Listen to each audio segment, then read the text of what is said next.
Hey guys, we are getting a new event very soon, and there's a lot of stuff happening. We're getting 8 new relics, we're getting a ton of new champions, including both a free one and the fusion that I've already talked about. The 3 on the right are going to most likely be purely pullable, but at the end of the day, we're getting a lot of new stuff, and there's even more than that, of course. Now, first of all, these are the new champions we're getting. Lemnisci, the Gold Wing, will be free and will be droppable. I think she's going to be similar to an Alice type event, where she drops after 7 days, and then you can get some souls and stuff for her. It's a little bit confusing, the way that they say it, but that is what it seems. Stolen Foulbeard is going to be a classic fusion. You get the rares, you get the epics, and then it fuses all the way up into the legendary starting June 5th. Then we have Grachos Turndrake, Garosa the Covetous, which is the mythical, and Balar the Lost. I have the kit of 2 of them, so I will be showing those.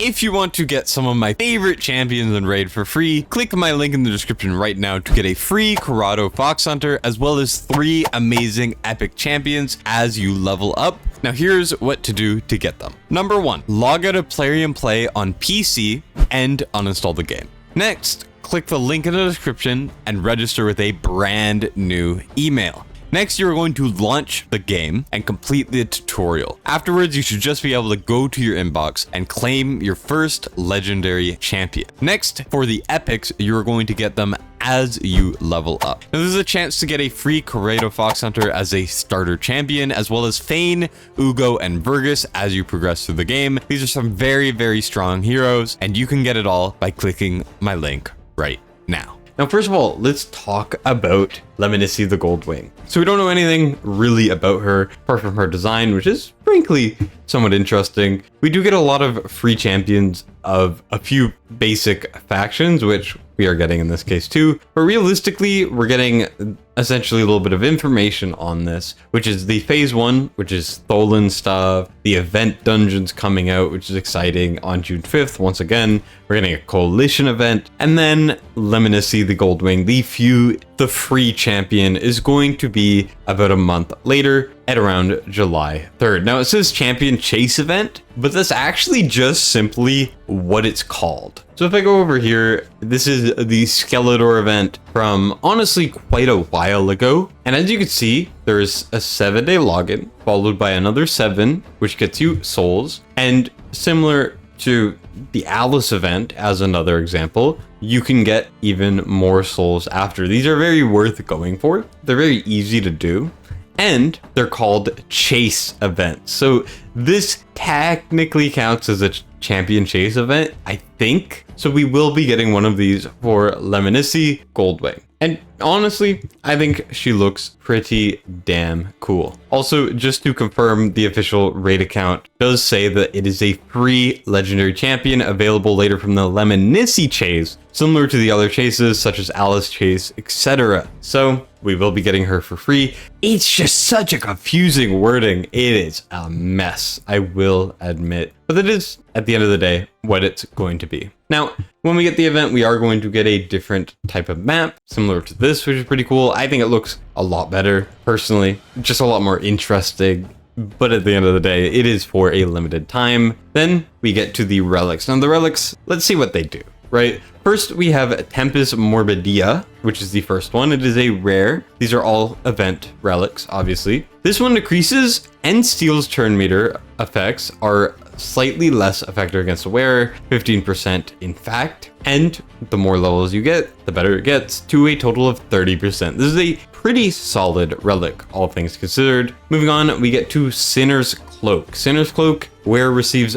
1% defense for each 15% HP missing, stacks up to 75% missing HP. This is also going to get more defense for levels. So generally it's going to be, if we count, it's going to be 6% for each 15% HP missing, stacks up quite a bit. It's solid at the end of the day. Now moving on to Gaze of Damnation, wearer deals 2% more damage per skill activated, stacks up to 10%, and receives 1% less damage per skill not activated, stacked up to 5%. So you're going to take less damage if you don't use your skills, deal more damage if you do, and it is contingent on enemies under fear or true fear debuffs. Now, when you level it up, it obviously gets better as well. Moving on, we get to the Grail of Agony. When enemies steal or decrease the wearer's turn meter, the wearer instead loses 2% max HP for each 1% turn meter that would have been lost or stolen. Can kill the wearer.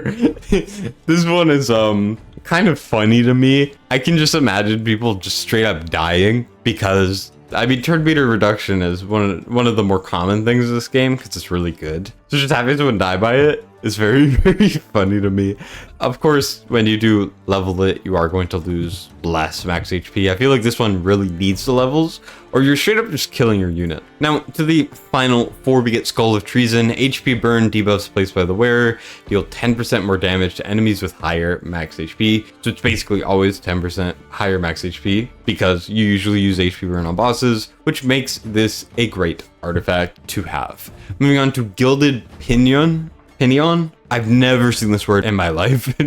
But anyways, wearer receives 1% less damage for each turn of cooldown on all of their skills. So the more you're using your skills, the less damage you're going to take. This one's really fun, I would assume, especially for champions with long turns, long cooldowns. And realistically, tanky champions are going to thrive with this. Obviously, leveling it makes it quite a bit better. Moving on, we get to Covetous Passion. The wearer receives 15% shatter buff for 2 turns at the start of a round, has a 30% chance of putting a shatter buff on the wearer reached for 1 turn upon killing an enemy. Shatter is a new buff, which is great. It realistically goes through like damage reduction effects, I'm pretty sure is what it does, if I remember correctly.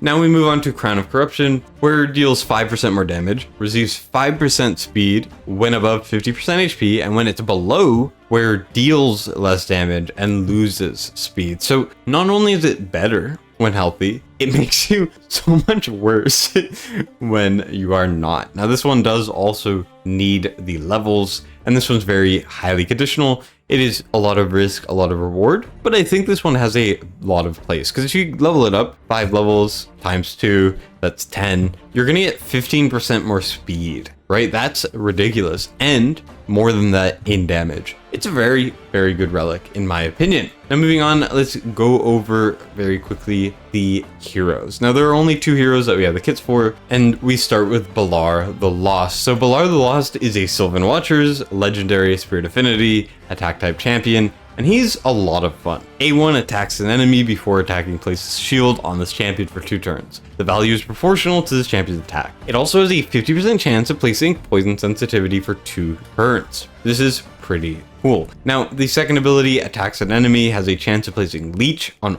all enemies for 2 turns. So not only is it a single hitter, it also does an AoE effect with the leech. It is 100% when skilled, 3-turn cooldown, and it instantly activates all poison debuffs on all enemies. This is an insane ability. This is a great, great ability. Now we can move on to this, which is the A3. Attack an enemy before attacking, places increased accuracy buff on all allies for 2 turns, has a 75% chance of placing decreased resistance on all enemies, and places 3 poison debuffs on the initial target, and if it's critical, which it most likely will be, it places 3 poison debuffs for 2 turns on all enemies instead. So it's an AoE poison. He goes in and he detonates them on the A2 on everyone. This is an insane ability to combo with the other insane ability, which is really cool. Then the passive increases the champion's ignore defense effect by 1% for each poison debuff instantly activated by the champion, and it stacks up to 20%. So the longer you do stuff, the better it's going to get. Fills this champion's turn meter by 5% whenever a poison debuff is placed on an enemy.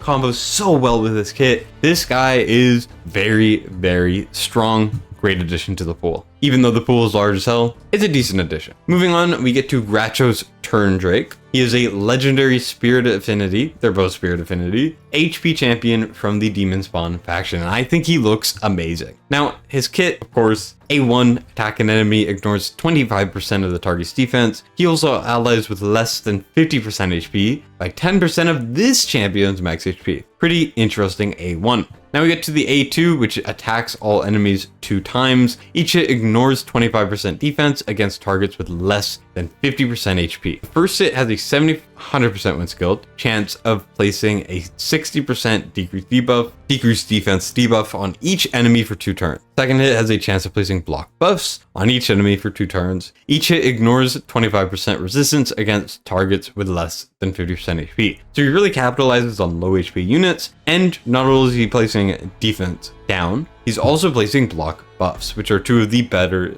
debuffs in the game, and it ignores defense for people who are low HP, which is really good. So great nuking potential. Next, we go to the A3, which places 60% increased defense buff on all allies for 2 turns.